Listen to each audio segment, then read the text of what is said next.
But for me, it was pretty easy. There's ones later that get really hard.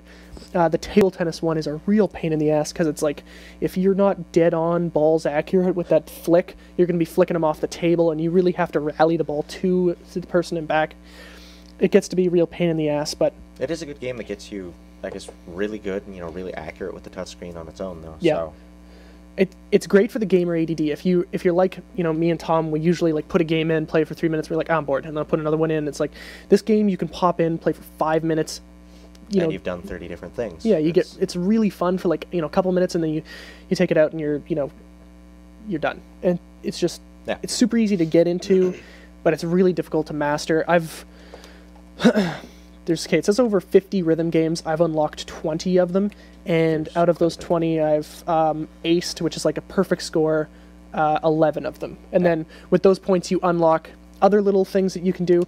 There's one. Okay, the first one you can unlock is this thing called business card, which is literally a business card in a little bit of a case that's a little too big for it, and you just and you just go around and around and around and make a beat out of it. There's no game, there's no points, there's no score. It's just you doing stuff. It's really weird, but eventually they get a little bit better, and and it's a cheaper game too. It's only $29 here in Canada, so it's kind of a no-brainer. This game is just hours of fun, super addictive. That's really all I gotta say about it. It's a fun game. It's funny. It's kind of stupid at the same time. There's like songs that this little Asian girl sings along with, and then monkeys have to clap to the beat and then jump up, and it's like it's pretty fun. I gotta say, you gotta pick it up, try it, rent it at the least. Though if you're a fan of importing games, I've heard that the music is actually supposed to be a lot better in the Japanese version. Oh, really? The beat is supposed to be a lot better. So if you're a big fan of importing games, if you can read both, Japanese and English, why not? There you go. There's another option for you there too. Another option. Better music. Probably be cheaper too if you can find it on the internet. Probably. So now Pokemon Platinum. Yep, Pokemon Platinum. This game, well, it's not much different from Pokemon Diamond or Pearl. A lot of it's just aesthetic and minor changes to the gameplay itself. There are some graphical changes, but along the line, it's still the same Pokemon Diamond and Pearl experience. You're still doing the same region. Same Pokedex, I guess. I'm going to assume here that the goal is to catch them all. Yes, it is, actually. Okay, so that's all you gotta need to know. It's a lot like when they released Yellow for Red and Blue and all that. It's just an extra game. They fixed the bugs. They added new features. So it's another one in those lines, but, they've added almost 60 more Pokemon, which adds a lot more gameplay. God damn. I've not even done the game, and I've had it for about a month and a half, I guess. Yeah, but you're taking your sweet ass time. You obviously don't want me to borrow it, so you're just taking your sweet time. I'll just take my time. I'm gonna play Fire Emblem for a little bit, and then I'm just gonna go back and play this game and really not do anything with it, just so that Jeff can't borrow it and enjoy it. Yeah, that's what I do. But there's a lot of aesthetic changes, like the character models, because apparently the region in the game is supposed to be more of a colder region. It's a northern part of whatever world you want to call it. Yeah, and I heard a couple people were griping. It's like, well, why is he wearing a T-shirt? Yeah, so they've essentially just put them in more appropriate attire. The sprites are animated now, so they're trying to pick it up. A lot of people complain that Nintendo and the Pokemon Company have really kind of cheaped out with the game itself. How, we're on such a powerful system as the DS and the DSi. That your character go, I'm attacking. Oh, I got hit. 2D, it still looks pretty much the same as it did on the Game Boy, except now, it's got color and a little sharper graphics. Yeah. So they've animated the sprites. It's a little bit of a cop-out there, but it's still, every once in a while you get a couple of leaves coming in for cut, or shit, adds a little more so you can see it. They've added a new zone, which is called the Distortion World, which I actually got to play finally. And I saw videos of this. This is probably the coolest part of this game. Like, if you don't have the other two, a really cool part, and it's also really kind of confusing because there's parts where you're walking on the walls and on the ceilings, but they don't change the D-pad to fit the movements appropriately. So up is still up, which would have you moving this way. Or, it's like playing in a friggin' down MC is this Escher way, left is that way, MC right is Escher that painting. way. Yeah, it's definitely MC Escher inspired. It has to be. It looks pretty cool though, and there's no random battles in that part, right? Not in that part. There's only one fight, and that's to capture one of the legendary Pokemon. So legendary. It's actually a really good game. I'm having a lot of fun with it, trying to unlock all the bonus things, do the side quests. You can't go wrong, really. It's just Pokemon. You know what to expect. Pokemon's always good, and That's saying a lot. It's a fallback RPG, really. I mean, they've established themselves with Red and Blue, and they've just been constantly hitting that bar and moving it each time.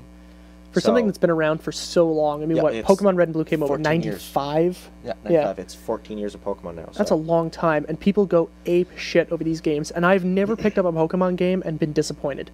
Okay, my bad. I've never picked up a Pokemon game that's like Red and Blue. Yeah, there are Pokemon games, like Pokemon Snap I didn't like, and Pokemon Stadium I didn't like, but the ones that are to the original RPG canon style, I love those games. They're always good. A fallback RPG, it's a good game. I mean, it's a little bit cheaper. Actually, no, I think it's like $2 or $3 more expensive.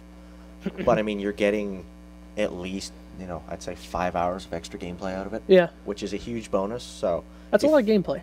Yeah, it is a lot of gameplay. So if you really want a new game, need an RPG or something that'll just soak up your time, get Pokemon Platinum. It's really worth just that extra, $2 over like a $29.99 game. Yeah, and like if you don't own the other 2 Pokemon games, then you should get this game just because 60 more Pokemon, you'll get a lot more out of it. Yeah. That's a lot. How many have you caught so far? I've seen like 180 something. I have to see all, 210 to actually be able to catch all of the Pokemon in the Pokemon game. So once I see the whole Pokedex, I get this new Pokedex that lets me do a whole lot more. It actually unlocks, like, I'd say about 40% more gameplay. I remember unlocking all of the, I caught every Pokemon in Pokemon Red, and then I realized it was like, oh, you can connect the Game Boys and get them off of Blue too, and then there's like another 60. I'm like, fuck. Yeah. And then I gave up. I was like, screw that. So yeah, Pokemon Platinum is a really good game, solid RPG. You know the gameplay to expect, so Pokemon Platinum, pick it up. If you don't, if you don't want to buy it, try and rent it, see what you think, pick it up. Phenomenal. Bite me. The phenomenal. Okay, phenomenal count is now at 1. 1 for this episode. That's not bad. We're like, what, 20 minutes in? Just in case you don't know, Tom Higgins says phenomenal way too much. Only on the show. Only when there's a camera in front of me. I don't understand why, but it's in this setting. Talk to Victor Lucas, man. It's like a mutual thing we have. He friggin' says phenomenal way too much. We're trying to break him of it, so we're gonna have a phenomenal count now, and that's a 1. We're at 1. A game now that you should avoid, in my opinion, at all costs. Dr. Mario. Dr. Mario Express for the DSi. It's a DSiWare download. 500 points. Yeah. The Express is kind of the new tagline that they've just kind of stuck on the end of games for the DSiWare. So any game that's whatever Express, it's generally going to indicate that it's a DSiWare game. Just like if you want to sell a Wii game, you put Party at the end of it, and then you sell 100,000 copies first day, which is fucking stupid because Mario takes a shit party. There's enough party games on the fucking Wii. God damn, it's just stupid. Anyway, that's how they market the system. But anyway, Dr. Mario. Dr. Mario, again, you know exactly what kind of gameplay. It's more like a puzzle Tetris. Yeah. Tetris, not to say Tetris isn't a puzzle all its own, but it's a little more strategy to it. I guess you can't say that one either. There is a strategy to it. There is a strategy, but because Tetris is as well. Essentially what you're trying to do is drop pills that are either unicolored or they're multicolored with only 2 colors. It's split in half. It could be either red, it's 3 colors. There's red, blue, and yellow. Yeah. And there's 3 little virus guys, red, blue, and yellow. And they'll have, however many they decide to stick into each game, each puzzle mode, I guess you play. And essentially it's Dr. Mario chucking in your pills, which, fall exactly the same way as Tetraminos from Tetris. You twist them how you want, you press up to drop it immediately. Tetraminos. I bet you a lot of people don't know what the Tetris pieces in Tetris were actually called. Yeah, there's a little bit of trivia. Tetramino. Take that home. You know what gameplay to expect, really. It's just a pill dropping. You gotta drop, link up 4 red, blue, or yellow pieces, so essentially you gotta drop 3 of whatever color onto the virus. 1 of the virus, and it destroys him, and you get your points. Yeah. And this game is relentless. On the standard mode it chooses, which is generally the medium mode, out of its difficulty goes from 1 to 20. It starts you out on difficulty 10 with speed medium, and I can't even do that. Like, I have to drop it down to like 5. I went on difficulty 1, speed medium, and I got killed, okay?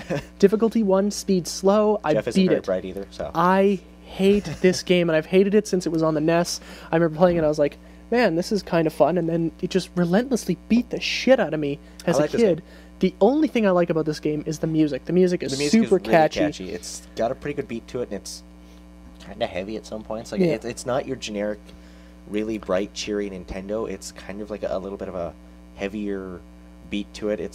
I guess it's trying to portray the fact that, you know, someone or something is sick and Dr. Mario has to save the day.